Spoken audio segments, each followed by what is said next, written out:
Joe, Russell Westbrook is an LA Laker. They give up KCP.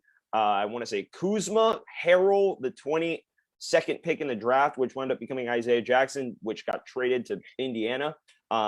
Sam was confused. Sam was asking so many questions about that, like for so long. Like, where's he going? I mean, yeah, because like they and said, then it was Adam Indiana's Silver. pick. Adam Silver was also confused about it. I think everybody in the NBA was confused about it because it was like a 3-team deal without it actually being. No one knew what was happening. I can do another deal like that, the Tristan Thompson deal yesterday. Still don't fully get that because the Hawks were involved in it somehow. But he's a King. He's a Kings player. And then Chris Dunn's going to the Celtics. And then I don't know. I think it's probably cap release for Atlanta. But anyway, I didn't get an alert for the Tristan Thompson deal. I didn't even know he was a King. Yeah, he got traded. Well, initially it said he was a Hawk. It said he was a Hawk initially, and then it said he was a King. Jeez, ESPN and Bleacher Report, can you do better coverage of this? Okay. Come on, Woj, get me the full story already. Yeah. Like we should know this like a week before. Yeah. We hear this trade that gets done. Russell Westbrook's on the Lakers. And Joe, for starters, I want to know wwho won the trade and why, and how do you see the fit working? Because that's the big concern for Lakers fans, LeBron fans, NBA fans in general who doubt LeBron. But even I have my doubts. So let's hear what you got to say about who won the deal and how it's going to work in LA.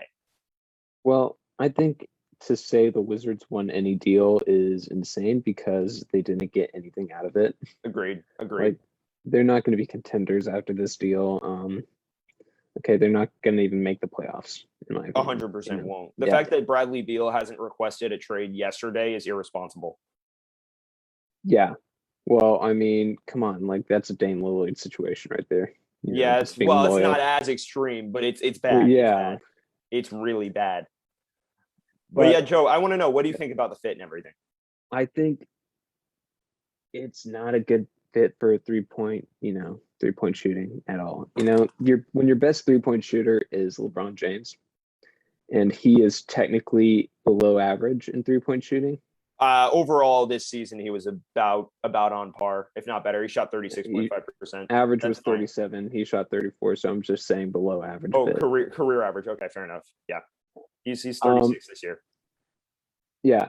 So when he's your best three-point shooter, like there's a bit cause for concern, especially since like who else do they have that could even shoot a three? Yeah, and that's more of that. Well, he's gone now. Yeah. Oh, is he? Yeah, he's gone. Alex Caruso is probably their best three-point shooter right now. Yeah. So that's a problem. Also, you got rid of a lot of depth in that trade, basically. And with injuries playing a big role in your first round loss this year, I mean, you got to look at next year. Without, the effects of COVID and all that, it should be easier to get more depth, but still, it's like a big thing. I agree. Spacing is always going to be a concern. I think LeBron's a good three-point shooter. Like 36.5% this year is pretty solid, especially considering for part of the year he didn't have AD to take the pressure off him. I'm with you on this. When you don't have someone around LeBron who can shoot, it's always a problem. I think we saw this in Cleveland in 2018 when Kevin Love was probably the best three-point shooter on the team. When the lanes are going to converge so much. I do think the Lakers obviously won the trade. I mean, let's be honest, right? If you look at the pieces that got given up, the only pieces that wind up in Washington as we speak are KCP, Kyle Kuzma, who's overpaid at the moment, although I think his slander is a little overblown, and then Harrell, who barely even got played in that playoff series against the Suns because he didn't work defensively. So, and I mean, I had my quips about that, but it doesn't really matter. I'm with you, though. The fit is awkward at best. I think I was talking about this yesterday with one of my friends, and I think that they're going to be a really good regular season team because ultimately you can sit LeBron and give him more rest and then play Russ and AD. And offensively, that pick and roll is going to be lethal. Like, I'm not going to front. My concerns about Russ and his efficiency, but that'll be really, really deadly. And then you play the three of them together at once. It'll be hard. They're so athletic. They're going to be so good in transition. The problem is shooting. That's the ultimate issue. Who are you going to sign that's going to take the pressure off LeBron James? And Ben McLemore is, I think, a free agent now. Caruso, I might be your only real shooter under contract. They've been talking about getting DeRozan, which from a spacing perspective makes literally no sense. DeMar DeRozan is not a three-point shooter by any stretch of the imagination.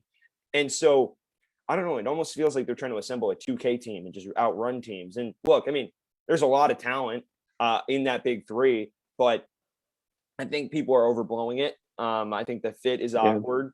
And what's going to happen is they're going to run into a team the postseason that packs it in and builds a brick wall. And you're going to be like, all right, what are we supposed to do? You're going to see LeBron James taking a lot of threes like you did against Phoenix pretty much. And I mean, he'll make a decent amount of them, but it won't be enough because he won't have enough help around him.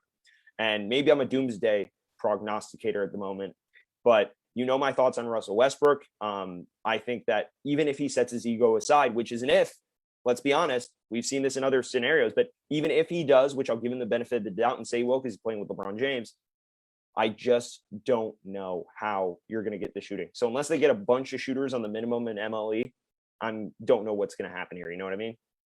Yeah, 100%. I also think people have brought this up, but you are being a bit of a doomsday guy, and I like that, because it is kind of make or break for this team, because people have been overhyping it a lot. Well, yeah, I mean, when you win a championship, you naturally get deserved hype, but this team doesn't resemble the one that won a title. No, I mean, like, they're saying this is like a super team. It's not above above the Nets. Yeah. How? I'm a LeBron fanboy, and I still think LeBron's the best player out of any of those six. But that's, I don't get that, because if you look at the spacing, right, you're dealing, sure, defensively, the Nets don't bring you a lot in that big three. They don't. Mm-hmm. But offensively, their spacing, they're all willing and good passers, especially Harden and Irving, and Durant's a pretty willing passer as well, and a secondary playmaker, and obviously a primary shot creator. That offensively is just so good. We're in a scorer's league, man. Look, I think maybe I'm overblowing it a little, because we look at it and Russell Westbrook is really athletic. He's super talented. He's a triple-double machine, and him and LeBron are just going to be, like, in transition, explosive. My concern isn't regular season as much, because in the regular season, teams aren't going to, be like trying to guard that pick and roll as aggressively. I think things are going to be looser in the paint, but in the playoffs, when everything tightens up, how is that going to work? And that's where I'm like, I'm just so, I don't see it. Like, I just don't see the roster of a championship team yet. They need to get some guys who can make jump shots. And that's really where it stands for me. Yeah. Sorry, just OBJ popped up on my watch, so I haven't checked that out. Trade report. But could you imagine? Yeah. Instead, he dropped $1.8 million on his smile. Yeah. But could you imagine the Browns just like have a good season and then trade their best receiver? Yeah. Like that'd be pretty Browns. Browns. Pretty Browns. Anyway, do you have any more thoughts on that, or should we head into this next kind of question? So you're kind of, I feel like you're overblowing it a bit. I mean, Russ is still a good, scorer. Just not beyond the arc. He's a very well-rounded player, and inside 10 feet, he's one of the best finishers at the rim in the league. He's so athletic, but it's a fit concern. That's literally where. And this will be considered a super team no matter what. And that's where I have a problem with it, because for one, you can know it's LeBron haters that are trying to construct this narrative. So if and when this team fails, which I think the odds are higher than not, I think it could make the finals if you give them enough shooting. But if you run into the Nets, who are so well spaced out, it could be dangerous. I mean, they just got Cam Thomas in the draft, who could come in and be a six-man right away.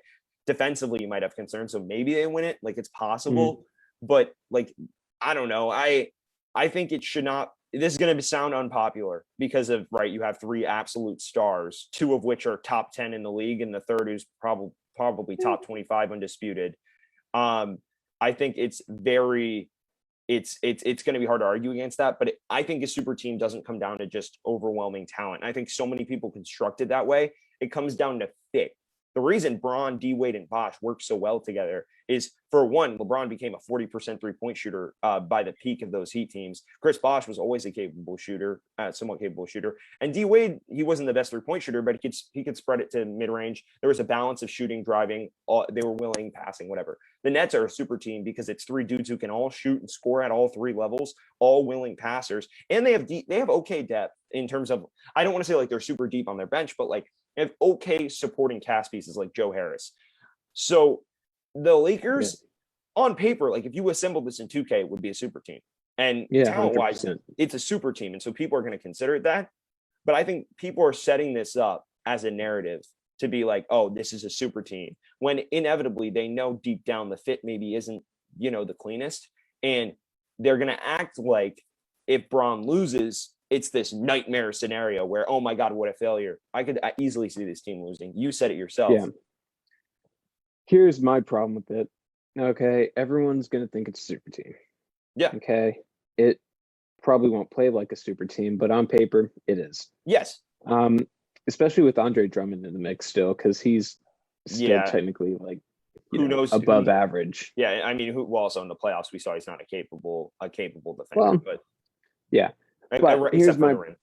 This is the only time I will say something supportive about LeBron James. I knew you would do this. I knew you would set this narrative up so if they lose, you could use it against him. It's ultimately to serve a bigger purpose. This is what I'm not going to do.